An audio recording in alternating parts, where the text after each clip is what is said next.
එන ඕගොල්ලෝ වැඩ කරනවා. හැබැයි ලකුණු එතනමයි. ලකුණු වැඩි කරගන්න මොකද්ද කරන්න ඕනේ කියන්නේ. මේ වෙලාවේ තියෙන කාලයට සාපේක්ෂව ඕගොල්ලන්ට කරන්න පුළුවන් හොඳම දේ මෙන්න මේ මම ඊළඟට කියන වැඩේ. තව කෙනෙකුට තමන් පැහැදිලි කරලා දෙනවා කියලා හිතන්න ඔකේ උත්තරේ මේකෙන්නේ ඇයි කියලා. අන්න ඒක ලියන එක තමයි විවරණය කියන්නේ. තමයි එක MCQ පේපර් එක ඕගනික් වලින් MCQ 11ක් අහනවා සාමාන්‍යයෙන්. ඒවා වැරදිනවා වැඩි වෙලා හරියන්නේ නැහැ. ඒ පේපර් එකෙන් පහෙන් එකකට වඩා ඕගනික් MCQ වල. මේක ෆිසික්ස් වල ප්‍රැක්ටිකල් වලට එහෙම මාර විදියට සෙට් වෙනවා. ඒ නිසා අර වගේ තියෙන සියුම් එන්න හද්ද අමාරු පොයින්ට්ස් මත මේ කාලේ එල්ලලා ඉන්න එපා. ඒක කාලේ නාස්තියක්.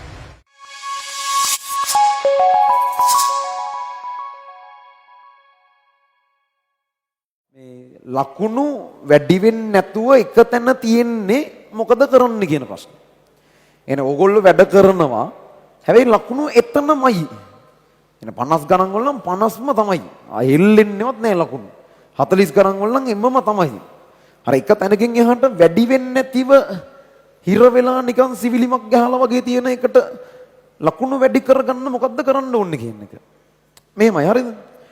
ඔය යන ඔක්කොම වැඩ ටිකත් එක්ක මං කියන්නේ මේ යන වැඩ මොකුත් නතර කරන්නේ නෙමෙයි. දැන් ඔයාලගේ පැත්තෙන් ඕගොල්ලෝ දැන් පාඩම් කරන ඒවද අමතක මොකක් හරි කොටසක් දැන් නහම ඒවා බලන ඒවද ඔය මිඩ්නයිට් සෙන් වලට නම් මනම් ඒ වගේ කරගන්න ඒ වැඩද දැන් මෙතනින් ඉස්සරහට සම්පූර්ණයෙන් පන්ති යන්නේ රිවයිස් ප්‍රෝග්‍රෑම් නේ සිලබස් එකේ වැඩ ඉවරයිනේ. ඒ රිවයිස් ප්‍රෝග්‍රෑම් වල කරන එක ප්‍රශ්නද ඒ යන වැඩ ඔක්කොම යන අතරතුර ලකුණු වැඩි වෙන්න ගොඩක්ම හේතු වෙන මේ වෙලාවේ තියෙන කාලයට සාපේක්ෂව ඔයගලන්ට කරන්න පුළුවන් හොඳම දේ මෙන්න මේ මම ඊළඟට කියන වැඩේ. මම මේක මීට කලින් කියලා තියෙනවා නිතරම කියලා තියෙනවා ආයෙමත් කියන්නම් ඔයගොල්ලෝ අහලා තියෙන නිසා. එකක් මේ සතියකට දාලා මම කියන්නේ හරිද? දැන් අපි එක සතියකට දාලා ෆුල් පේපර් එකක් කරනවනේ හැම සතියෙම. ඔගේ MCQ පේපර් එකක් කරනවා MCQ පේපර් එකේ MCQ 50ක් කරනවනේ. ඔය MCQ 50න් Tamanට MCQ වල Taman ඉන්න තැන පොඩ්ඩක් අඩුයි වගේ තේරෙනවා නම් අනිවාර්යෙන් කරන්න ඕන දෙයක් තමයි තමන්ගේ MCQ පේපර් එක ඩිස්කස් කරාට පස්සේ දැන් අපි පන්තියේ කතා කරනවා ඊට පස්සේ වැරදිච්ච MCQ වලින් 20ක් තෝරගන්න. ඔක්කොම නෙවෙයි 20ක් විතරක් තෝරගන්න. ඒ 20 ඇවිල්ලා තමන්ට වැරදුන MCQ ඇතුලේ තියෙන අර එකක වෙලා මේ කවදාවත් ඉගෙනගෙන නැති පාඩම් තියෙනවා නම් හිතන්නකෝ මොකක් හරි කාලයක පන්ති යන්න බැරි වෙලා දන්නේම නැති පාඩමක් තියෙනවා කියන්නේ. දැන් මාස දෙකක් තියෙනවා අවුලක් නැහැ ස්ටඩි පැක් එකකින් හරි කොහොම හරි එක හදාගන්න පුළුවන්. හැබැයි ඒක තාම දන්නේ නැහැනේ. ඒතර ඔය මම කියන ප්‍රශ්න 20ට ඒ පාඩම් වලින් ප්‍රශ්න තෝරගන්න එපා. ඔයා දන්න නමුත් මතක නැති හෝ ඒ පේපර් එකේදී බැරි වුණ ඒ වගේ ප්‍රශ්න තෝරගන්න. තෝරගෙන ඒ හැම ප්‍රශ්නයක්ම වෙනම විවරණයක් ලියන්න පුළුවන් නම් ඇත්තටම ලියන එක තමයි හොඳම දේ.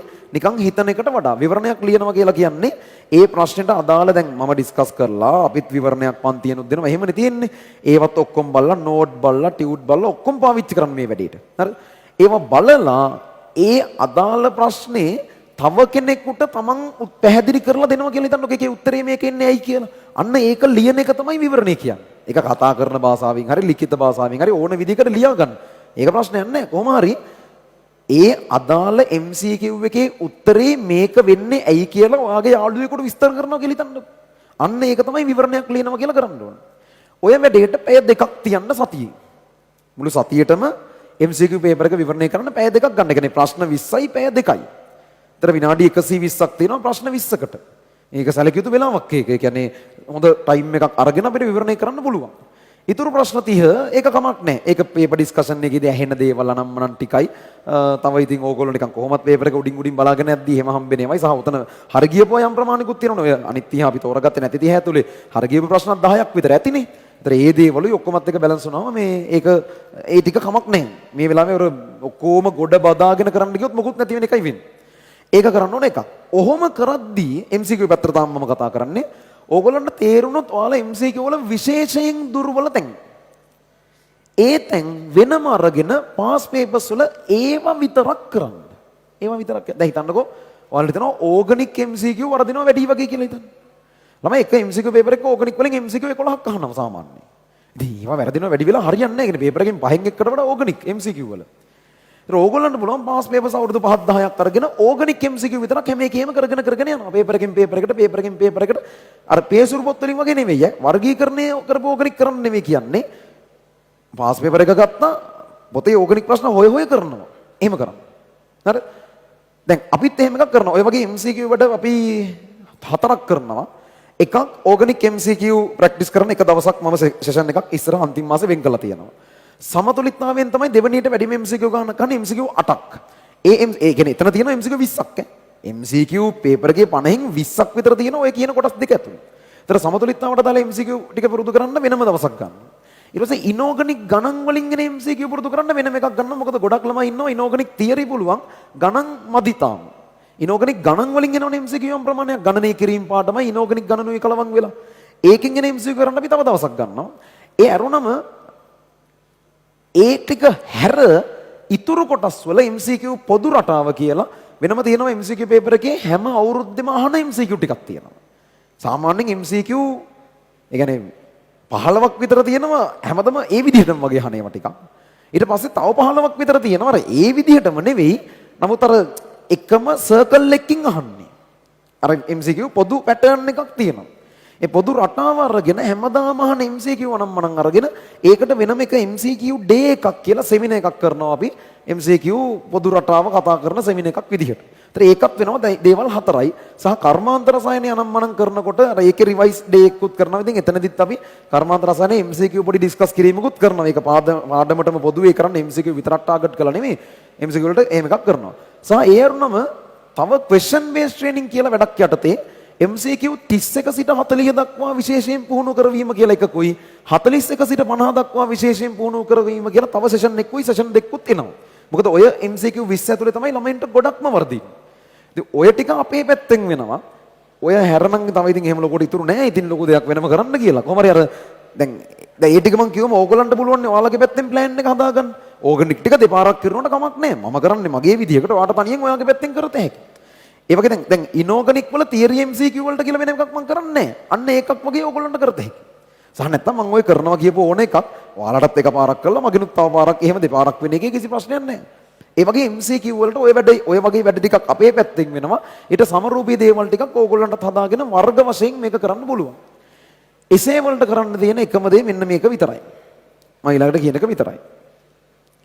සතියකට මම මේක කිව්වා මීට කලින් ඕගොල්ලන්ට පේපර් ඩිස්කෂන් එකද මම කිව්වා.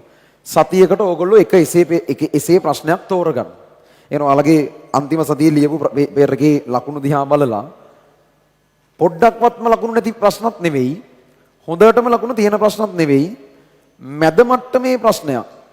මැද මට්ටමේ කියන්නේ ඕගොල්ලන්ට බැලුවම තේරෙනවා මේක මට තව හොඳට කරන්න තිබුණා. හැබැයි මට මතක නැහැ. මම ළඟදී මේවා බලලා නැහැ. මම ළඟදී මේවා ගණන් හදලා නැහැ. ඒ නිසා මට මේක බැරි වුණා. අර ඒ වගේ හිතන ඒවා තියෙනවනේ. අන්න ඒ වගේ දැන් එසේ පේපර් එකේ සාමාන්‍යයෙන් ප්‍රශ්න දෙක තුනක් ඇති ඕගලන්ට අවුලක් නැති ප්‍රශ්න. ප්‍රශ්නයක් නැහැ. මේවා අවුලක් නැහැ කියලා කියන්න පුළුවන් ඒවා තියෙන්නේ. අවුල් තියෙන ප්‍රශ්න ඇති තව සෙට් එකක්.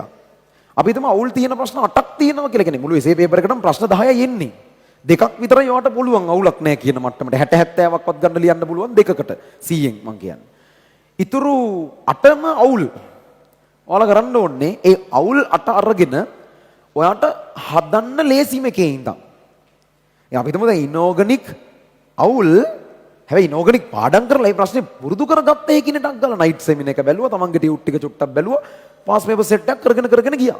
ඒ වගේ කරත හැකිනේ. අන්න ඒ විදිහට තමන්ට ළඟ තියෙන කියන්නේ අමාරුම තමන් අකමැතිම ප්‍රශ්නෙන් පටන් ගන්න එපා. තමන්ට ටිකක් පුළුවන් ඒවා ටික අයින් කරලා තමන්ට බැරි නමුත් පුළුවන් කරගන්න පුළුවන් වෙයි කියලා හිතෙන ඒවා. ටිකක් මහන්සි වුණොත් පුළුවන් වෙයි කියලා හිතෙන ප්‍රශ්න ලේසිම එකේ ඉඳන් පටන් අරගෙන ඔයාලා කරන්න ඕනේ සතියකට එක ප්‍රශ්නයයි තෝරගන්නේ.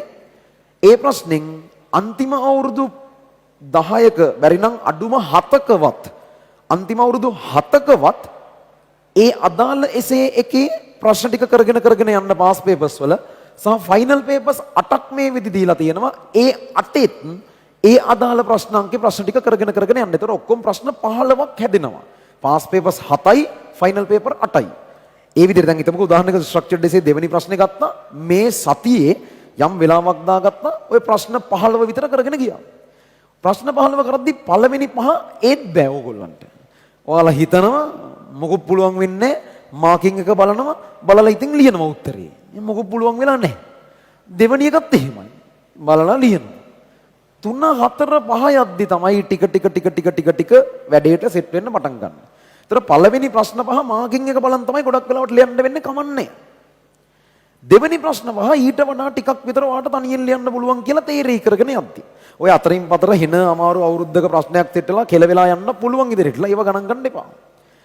ඊට පස්සේ අන්තිම ප්‍රශ්න පහ වගේ කරද්දි 15න් අන්තිම පහ වගේ කරනකොට දැන් සාමාන්‍යයෙන් ඕගොල්ලන්ටම තේරෙයි ටිකක් විතර වැඩේ සෙටල් වෙලා තියෙනවා වගේ එකක්. මේක ෆිසික්ස් වල ප්‍රැක්ටිකල් වලට එහෙම මාර විදියට සෙට් වෙනවා. ෆිසික්ස් වල ස්ට්‍රක්චර්ඩ් එසේ ප්‍රශ්න හතරට ළමයි ලකුණු 20ක් දෙනවනේ නිශ්චිතම කොටස් 40කින් විතරක්. ඒ කියන්නේ පළවෙනි ස්ට්‍රක්චර්ඩ් එසේකට අහන්න පුළුවන් ප්‍රැක්ටිකල් යම් නිශ්චිත ප්‍රමාණයක් තියෙනවනේ වෙනමම. ඔය ටික බලලා මම කියන්නේ ෆිසික්ස් වලට මේක ඉතාම හොඳට ගැලපෙනවා ප්‍රැක්ටිකල්. ඒ කියන්නේ ස්ට්‍රක්චර්ඩ් එසේකේ අවුල් හදා ගන්න. ටක් ගාලා පළවෙනි ස්ට්‍රක්චර්ඩ් එසේකට අහන ප්‍රැක්ටිකල් ටිකක් තියෙනවා. පැයක් එකමාරක් කරගෙන ඒ ටික උඩින් බලාගෙන යනවා. ඊට පස්සේ අවුරුදු 10ක විතර පළවෙනි ප්‍රශ්න කරගෙන යනවා. ඉතින් අහන්න දින ඔක්කොම එතනින් ඇහෙනවා. ඉතින් දවසකට එක ගානේ කරා නම් දවස් 4ක් ඔය වැඩේ කරාම ස්ට්‍රක්චර්ඩ් එසේක ඉතාම හොඳ මට්ටමකට හදා ගන්න පුළුවන්. ඉතින් කෙමිස්ට්‍රි වලටත් ඒක කරන්න පුළුවන්. ඇයි ඉතින් දැන් ඕගනික් එක ගත්තොත් හැමදාම සමාන වේගතාවය. ඒක කරගෙන ප්‍රශ්න 15ක් විතර එනකොට ඉතින් කලින්ට වඩා ඒක අනිවාර්යෙන් ප්‍රගතියක් එනවා. සහ එක්සෑම් ටාගට් පේපර්ස් වල තව ඕක ඉස්සරහට තව කරගෙනත් යනවා ඕගොල්ලෝ. ඒතර ඉස්සරහටත් කරනවා මේක. මෙතනින් නතර වෙන්නෙත් නෑ. ඔය වැඩේ තමයි එසේ වලට කරන්න ඕනේ. සතියකට එක ස්ට්‍රක්චර්ඩ් එසේ එක හෝ එක එසේ එක ගානේ තෝරගෙන ඒ ප්‍රශ්නෙට හොඳටම පුරුදු වෙනවා. ඔක තමයි ක්වෙස්චන් බේස්ඩ් ට්‍රේනින් කියලා අපි පන්තියේදීත් කරන්නේ. පන්තිය ඇතුළේ ඔය වගේ වැඩක් වෙනවා. වෙනම ආදර්ශ ප්‍රශ්න අනුමාන ප්‍රශ්න සෙට් එකකින් හැම එසේ එකකටම වගේ අනුමාන කරන ලද ප්‍රශ්න සෙට් එකක් එක්ක ක්වෙස්චන් බේස්ඩ් ට්‍රේනින් ප්‍රෝග්‍රෑම් එකක් one last time එක යටතේ ඔක්තෝබර් මාසේ සිද්ධ වෙනවා. ඉතින් ඕක තමයි ඔයාලගේ පැත්තෙන් කරන්න තියෙන්නේ. එතනදී තව එකම එක කාරණාවක් තියෙනවා. Tamanට මාකින් එක බැලුවත් තේරෙන්නේ නැති ප්‍රශ්නවල ඉන්න එපා, අතහැරලා දාලා යන්න. මේ කාලේ හෙන අමාරු ප්‍රශ්න බදාගෙන ඉන්න එපා. එහෙම කරන්න ලකුණු හොඳට තියෙන ළමයි. බහුතරයක් ළමයි ඉන්නේ එතන නෙවෙයිනේ. මේ වෙලාවේ ඕගොල්ලෝ වැඩ කරන් යනකොට හිතන්නකෝ මොකක් හරි දැන් ස්ට්‍රක්චර්ඩ් එසේ එකක් කරනවා. වාට ඒකේ එක ප්‍රශ්නයක් තියෙනවා ලකුණු 10ක කොටසක් මාකින් බලනවා, නෝට් බලනවා, ඔක්කොම කරනවා තේරෙන්නෙම නැහැ. විනාඩි 5ක් විතර බලලා අතහැරලා දාන්න. කියන්නේ ස්ට්‍රක්චර් ලකුණු 80කට 90කට ගත්තම ඇතිනේ ස්ට්‍රක්චර්ඩ් එක 100ම ගන්න ඕන කියලා නීතියක් නැහැනේ. 80 90 කියන්නේ මාර ලොකු ලකුණක් නේ බහුතරයක් ළමයින්ට. ඒ නිසා අර වගේ තියෙන සියුම් හෙන්න හද්ද අමාරු පොයින්ට්ස් මත මේ කාලේ එල්ලලා ඉන්න එපා. ඒක කාලේ නාස්තියක්. බය නැතුව ඒ වගේම අතහැරලා ඊළඟ ඒවට යන්න. හොඳට ලකුණු තියෙන ළමයින්ට ඉතින් වෙන වැඩක් නැහැ නේ. ඒගොල්ලෝ ඒ වගේ ඒවල එල්ලිලා ඉන්න. තමන්ගේ විදිහ අනුව තමන් ඒවල එල්ලෙනවද නැද්ද කියන එක හදා ගන්න ඕන. හරි. ඔන්න ඔය වැඩ දෙක තමයි MCQ වේවා එසේ වේවා ලකුණු වැඩි කරගන්න මේ අන්තිමේට තියෙන සති 8 වගේ කාලේ 7 වගේ කාලේ ඕගොල්ලන්ට කරන්න තියෙන හොඳම දේ. ඕක තමයි කරගෙන යන්න ඕනේ මේ කොටසට අදාළව.